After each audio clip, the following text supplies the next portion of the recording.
전생의 술집 며느리, 대구 어느 대학의 교수를 지낸 안 교수의 실제 이야기입니다.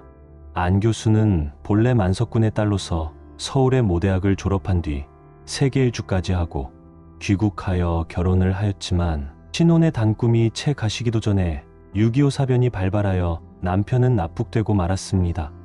안 교수는 유복자인 아들을 정성껏 기르며 살았습니다.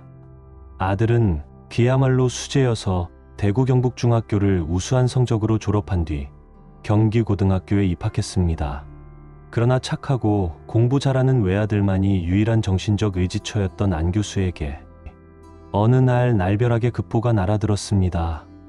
고등학교 2학년인 아들이 한강의 광나루에서 친구들과 수영을 하다가 빠져 죽었다는 것이었습니다. 강의실에서 강의를 하던 그녀는 소식을 전해 듣자 기절해 쓰러지고 말았습니다. 응급치료를 받고 정신을 차려 서울에 올라왔지만 대학병원 영안실에 안치되어 있는 아들의 시신을 보는 순간 또 다시 기절하고 말았습니다. 다음날 홍제동의 화장터에서 불가마속으로 들어가는 아들 시체를 보면서 기가 흩어져 버린 그녀는 완전히 제정신을 잃고 말았습니다. 의젓하고 교양 있던 미모의 여교수가 정신병자로 돌변한 것입니다. 그녀는 머리를 풀어헤치고 찢어진 옷을 입은 채 종로 내거리를 다니며 울부짖었습니다. 아들아, 아들아.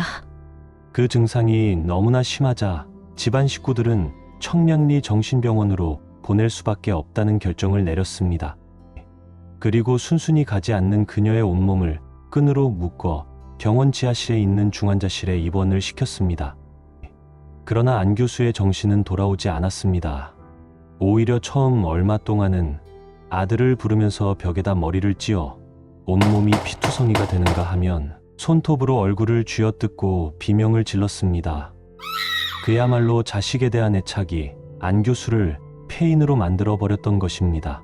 병원에서 몇 달을 치료받는 동안 안 교수의 정신 이상 상태가 조금 나아졌으므로 가족들은 절에서 요양시키고자 하여 해인사로 보냈습니다.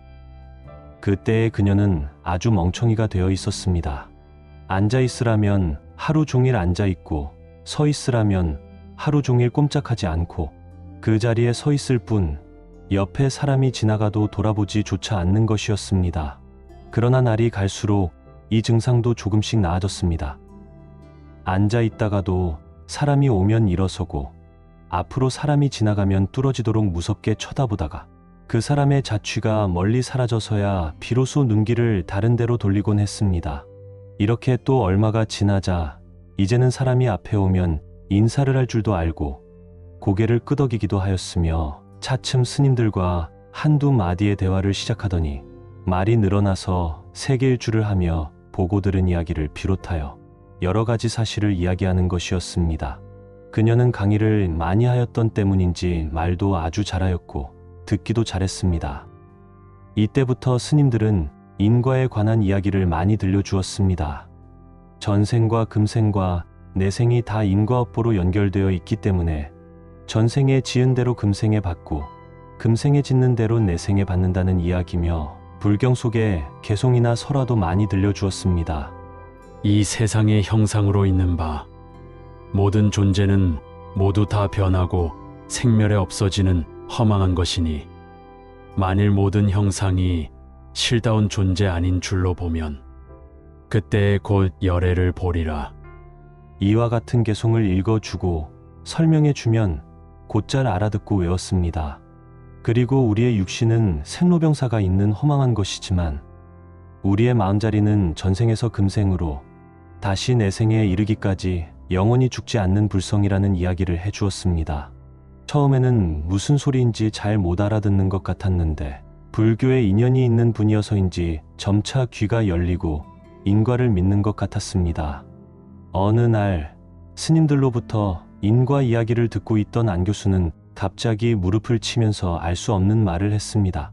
아, 스님. 그러고 보니 저희 전생은 술집 며느리였습니다.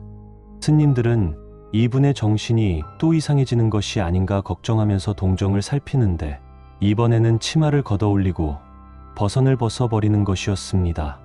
안 교수는 오른발 복숭아뼈 부근에 빨간 점 하나를 가리키며 말했습니다. 이 점이 전생의 술집 며느리였음을 말해주는 증거입니다. 그리고 이에 관한 여러 가지 이야기를 하였는데 그 이야기의 줄거리만을 추리면 다음과 같습니다. 그녀가 만석군인 안부자 집에 태어날 때 그 집은 대구 삼덕동에 있었는데 허름한 노인이 찾아와서 대문을 두드리며 묻는 것이었습니다. 오늘 저녁 이 댁에서 여자 아기를 낳았는지를 알아보고자 하여 왔습니다. 이 말을 들은 안부자는 이상한 생각이 들어 노인을 사랑채로 불러들인 다음 내실로 사람을 들여보내 알아보게 한 결과 방금 딸을 낳았다는 것이었습니다. 허름한 노인은 다시 물었습니다. 한 가지만 더 여쭈어 보겠습니다. 아기의 오른쪽 발, 봉숭아뼈 밑에 빨간 점이 있는지를 확인해 주시면 감사하겠습니다. 갓난 아기의 발에 불을 비추어 살펴보니 과연 빨간 점이 있었습니다. 이 사실을 전해 들은 노인은 대성통곡을 하는 것이었습니다. 안부자가 곡절이 있음을 알고 약주를 대접하며 그 사연을 물었습니다. 저희 늙은 내외는 저 수송못가에 살고 있습니다. 일찍이 아들을 하나 두어 결혼을 시켰지만 아들은 가난한 것이 아니라며 북만주로 돈 번다고 가서 행방불명이 되어버렸고 홀로 남은 며느리만 데리고 살게 되었지요. 그런데 그 며느리가 어찌나 효부였던지 시부모를 모시는 정성은 말로 다 표현할 수가 없을 정도였고 며느리는 우리 노부부를 먹여 살리기 위해 수송못가에 자그마한 선술집을 차렸습니다.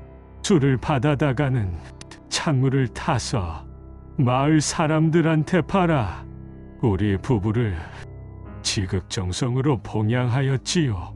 젊은 과부가 술을 판다고 하니 이런저런 남자들이 모여들어 술을 사 먹었기 때문에 제 식구는 끼니 걱정 않고 살 수 있었습니다. 우리 부부는 며느리 덕에 편안히 살았지만 며느리는 추운 겨울에도 속옷 한 벌 제대로 못해 입고 맨발로 지내다 보니 감기가 들었고 감기가 폐렴이 되어 기침을 할 때마다 피를 토하더니 병원에 가서 치료 한 번 제대로 받지 못한 채 지난 봄에 죽어버렸습니다.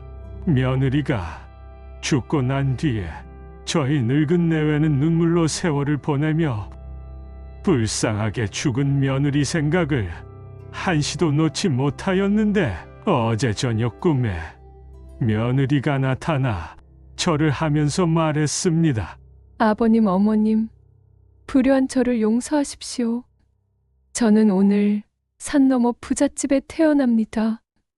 제가 어머님, 아버님을 꼭 도와드릴 것이오니 너무 걱정 마시옵소서. 그리고는 일어나면서 복숭아뼈를 가리키는데 보니까 빨간 점이 있었습니다. 잠이 깨어 안 늙은이에게 이야기를 하였더니 그도 똑같은 꿈을 꾸었다는 것이었습니다. 달도 밝고 며느리 생각이 더욱 간절하여 발길이 저도 모르게 이 집에 미쳤습니다만 이제 말씀을 듣고 보니 틀림없는 저희 며느리의 환생입니다. 만석군 안부자는 노인의 표정이 너무나 진지한 데다 구중궁궐 같은 만석군 집 안채에서 방금 낳은 아이의 오른발 복숭아뼈 밑에 붉은 점이 있음을 알아맞힌 것 등을 미루어 노인의 말을 그대로 믿지 않을 수가 없었습니다. 안부자는 당장 필요한 생활용품도 주고 좋은 논 열마지기를 주어 노인 부부의 생계를 도와주었습니다. 이러한 사연 때문에 안 교수의 어릴 때 별명은 술집 며느리가 되었고 할아버지가 야단을 쳐서 나중에는 부르지 않았지만 4~5살까지는 술집 며느리라고 놀려서 많이 울기도 했다는 것입니다. 이상의 이야기를 끝낸 다음 안 교수는 말했습니다. 스님들께서 전생 이야기를 자꾸 해주시니 그 기억이 되살아나네요. 틀림없습니다. 보살님이 전생에 지극정성으로 시부모님을 봉양한 공덕으로 금생에 만석군 집에 태어난 것 아니겠습니까? 구정물에 손 한 번 넣어본 일이 없는 것은 물론이고 상추쌈조차 옆에서 싸서 주면 받아먹기만 했습니다. 평생을 무엇이나 뜻대로만 하고 호강만 하였는데 결혼해서 남편을 잃고 이제는 하나뿐인 자식까지 잃었으니 이 모두가 술을 판 과보여 전생의 인과응보인 것 같습니다. 시부모 봉양을 지성으로 한복은 복대로 받았지만 술장사를 하면서 좋지 않은 업을 지었기 때문에 금생에 아들을 잃고 정신을 잃는 업보를 받은 것임을 그녀는 스스로 깨달은 것입니다.